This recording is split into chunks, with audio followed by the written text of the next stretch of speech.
দুর্নীতিবাজ কমিউনিস্ট পার্টির সরকার পতনের মাত্র 4 দিনের মধ্যে অন্তর্বর্তীকালীন সরকার পেল নেপাল। রাজপথে রক্ত দেয়া আন্দোলনকারীদের মতামতকে প্রাধান্য দিয়ে অন্তর্বর্তী প্রধানমন্ত্রী হিসেবে শপথ নেন সাবেক প্রধান বিচারপতি সুশীলা কার্কি। শীতল নিবাসে প্রেসিডেন্ট রামচন্দ্র পাউডেল কার্কিকে শপথ বাক্য পাঠ করান। এর মধ্য দিয়ে প্রধানমন্ত্রী ও নির্বাহী প্রধানের দায়িত্ব নিজের কাঁধে তুলে নেন 73 বছর বয়সী এ নারী প্রধানমন্ত্রী। অন্তর্বর্তীকালীন মন্ত্রিসভার আকার ছোট হবে জানিয়ে গণতন্ত্র পুনরুদ্ধারের লক্ষ্যে 6 মাসের মধ্যে সাধারণ নির্বাচন দেওয়ার প্রতিশ্রুতি এসেছে। দায়িত্ব নিয়েই 2026 সালের 5 মার্চ দেশটিতে সাধারণ নির্বাচনের ঘোষণা দেন সুশীলা কার্কি।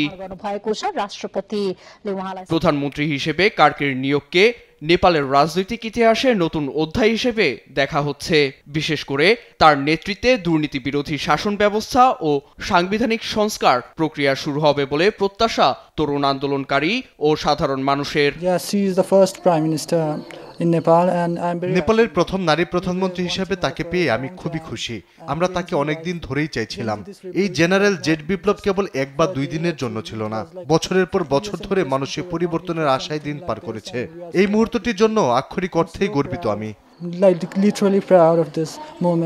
নেপালে সুশীলা কার্কির নেতৃত্বে অন্তর্বর্তীকালীন সরকার গঠনকে স্বাগত জানিয়েছে পার্শ্ববর্তী দেশ ভারত। সহযোগী ও দীর্ঘমেয়াদী উন্নয়ন অংশীদার হিসেবে ভারত সবসময় নেপালের সঙ্গে কাজ করবে বলে এক বিবৃতিতে জানিয়েছে দেশটির পররাষ্ট্র মন্ত্রণালয়।